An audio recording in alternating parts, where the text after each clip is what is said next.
Hey guys, so I hope you're having a good time and had a good, nice, restful spring break. So in this video, we're going to go over how to convert from the mass of one thing to the mass of another thing in stoichiometry.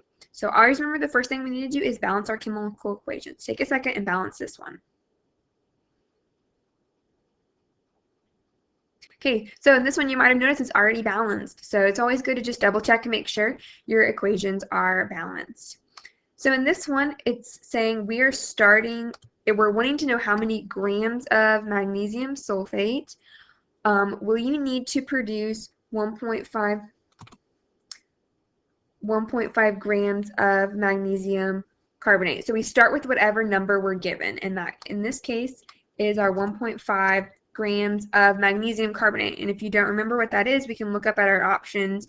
So it's going to have magnesium in it, which is these two, and carbonate is CO3 if you look on the back of our periodic table at our common polyatomic ions.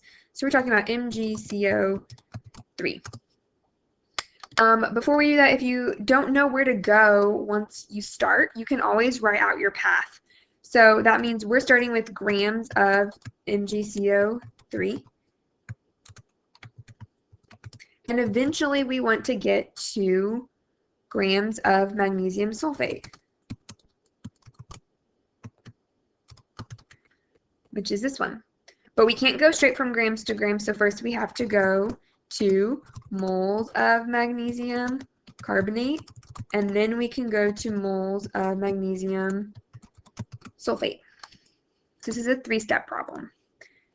Okay, so our first step is going from grams of magnesium carbonate, and we can draw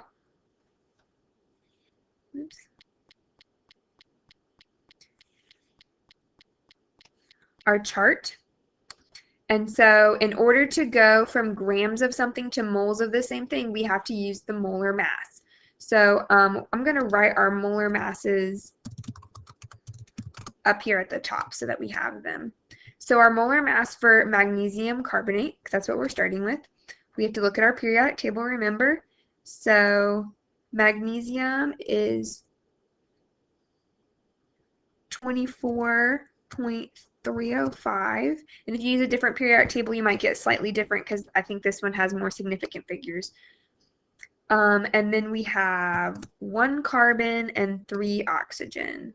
So carbon is 12.011, so we're adding 12.011 plus parentheses we have 3 oxygen, so we'll do 3 times 15.999. You get this number. If you don't have your periodic table, I like to use ptable.com, so that's a place you can go. Okay, and remember that our molar mass is in grams per mole. So this is our molar mass of magnesium carbonate, and it is 84.313 grams per mole. So that means we're going to put it with our gram, the number goes with our grams. So we have grams of magnesium carbonate, and then on the top we're going to have moles of magnesium carbonate, and then we put our numbers in. So we'll put our 84.313 on the bottom with our grams, and our 1 mole on the top. So now our grams of magnesium carbonate can cancel. We're left with moles of magnesium carbonate. Now we convert to moles of magnesium sulfate. So we can go moles of magnesium carbonate to moles of magnesium sulfate. And for this one, we look when we have moles of one thing over moles of a different thing, that's when we're looking at our equation. So here, our balanced chemical equation, for every 1 mole of magnesium sulfate, we make 1 mole of magnesium carbonate. So in this case, both of these are going to be 1. If you notice that and you want to skip this step, you can, but I think it's a good idea to write it down so that we don't get confused. But now our moles of magnesium carbonate cancel. We're left with moles of magnesium sulfate, but we want to get to grams. And so we'll put our units. We want moles of magnesium sulfate, and we want to get to grams of magnesium sulfate. If we have grams over moles of something, that means we are going to look at the molar mass. So now we don't want this molar mass because this is the molar mass of magnesium carbonate. We are now looking at magnesium sulfate. So we need the molar mass for that. So we'll go back to our periodic table. So we'll clear this out. Our magnesium is 24.305. And again, we're looking for magnesium sulfate, so we need a sulfur. So sulfur is right here. It's 32.06 plus, and then we'll use parentheses for our oxygen because there are 4 oxygen. So we will have 4 times 15.999. So our molar mass for this one is, and I don't know where I'm going to put it. I guess I'll put it down here.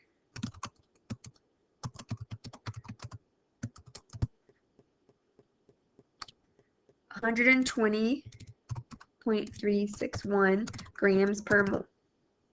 So remember that this number goes with our gram, so we will put that number on the top this time. So we have 120.361 grams of magnesium sulfate per 1 mole of magnesium sulfate. So now moles of magnesium sulfate cancel with moles of magnesium sulfate, and we're left with grams of magnesium sulfate, which is what we want. So to get our final answer, we need to put all of this into our calculator. So we will do 1.5 divided by 84.313 times 1 divided by 1. If you wanted to skip that part, you can. It's going to not affect the number. Times 120.361. And you get this number. And then we have to use our right number of sig figs. We're given 2, so our answer will have 2. So we will write 2.1. So our final answer is 2.1 grams of magnesium sulfate. This is our final answer. Okay, so this is very similar to what we've been doing before and in class. We just are adding some more steps on, but the same idea. Okay, so try this one. How many grams of hydrogen H2 are necessary to react completely with 50.0 grams of nitrogen? And I already balanced the equation for you. Okay, so in this one, we are starting with grams of N2. Then we need to turn it into moles of N2. Then we can turn that into moles of whatever we're going to, which is hydrogen. And then we can turn that into grams of hydrogen. So that's our flow chart of what we're doing. We're starting with 50.0 grams of nitrogen. Now we can draw our table. On the bottom, we're going to go grams of nitrogen, and we're turning it into moles of nitrogen. Grams over moles, we have to use our molar mass. And remember here that this is 2 nitrogen. So our molar mass of N2, we have to find nitrogen, which is 14.007. So we'll do 2 times 14.007. So 28.014 grams per mole. So that number is going to go with our gram.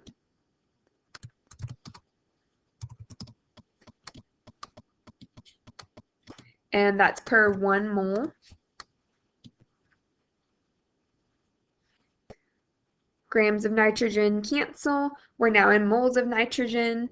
So we're going from moles of nitrogen to moles of hydrogen. So moles of nitrogen and moles of hydrogen. If we have moles over moles of something, we're using our equation. So we look for nitrogen. It doesn't have a number, so we assume it's a 1.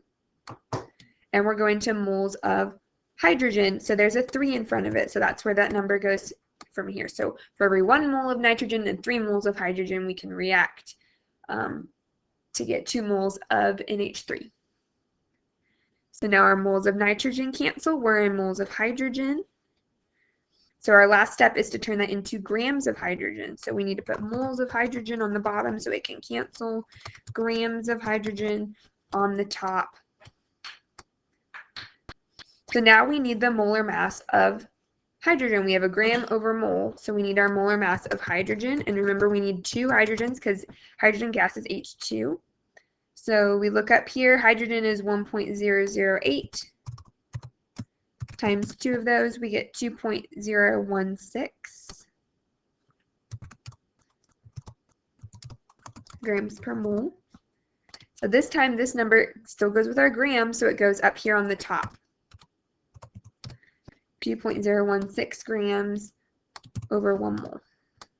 And again, if you are using the periodic table I gave you in class, your sig figs might be slightly different for your molar masses, which might make your number slightly different.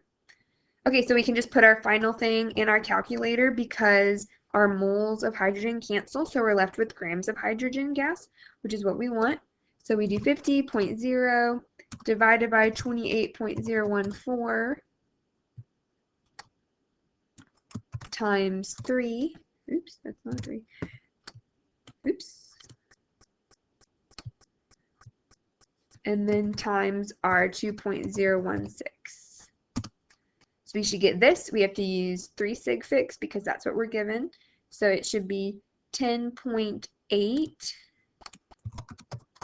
grams of hydrogen. And that's our final answer. Okay, so we're going to do one more, and I balance this equation again for you. So see if you can answer how many grams of silver chloride are produced from 5.0 grams of silver nitrate.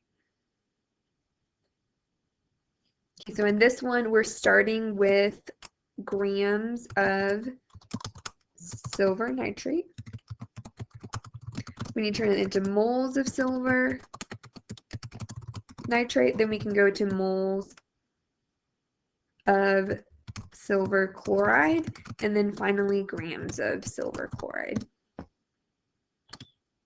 So that's our path that we're going to follow. We start with 5.0 grams of silver nitrate.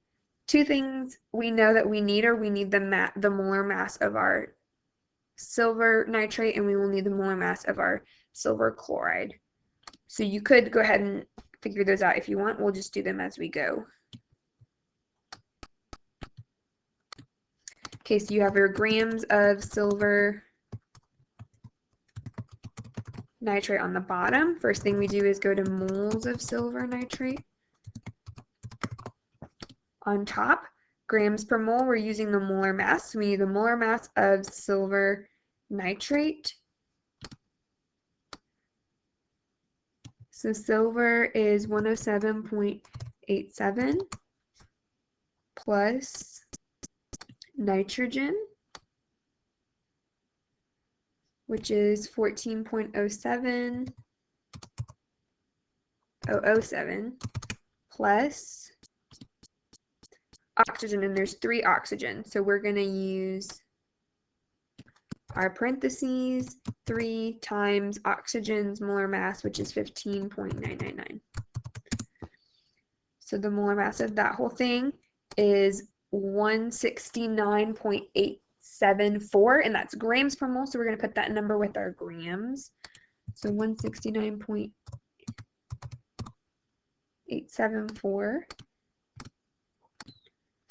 goes with our grams.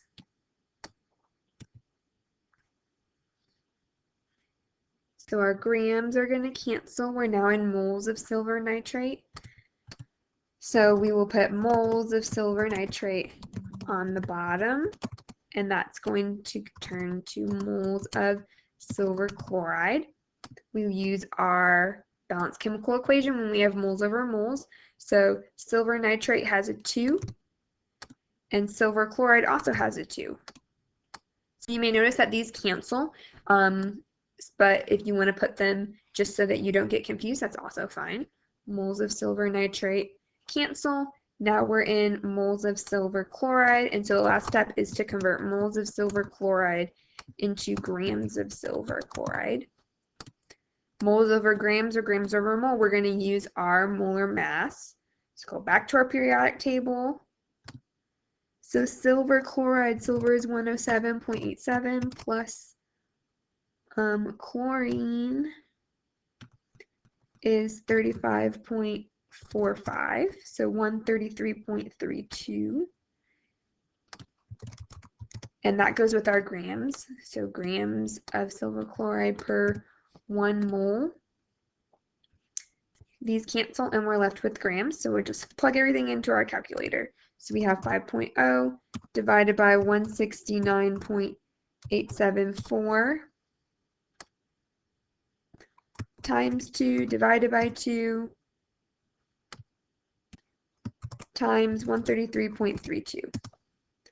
So then we're going to use 2 sig figs, so this will be 3.9 grams of silver chloride is our final answer.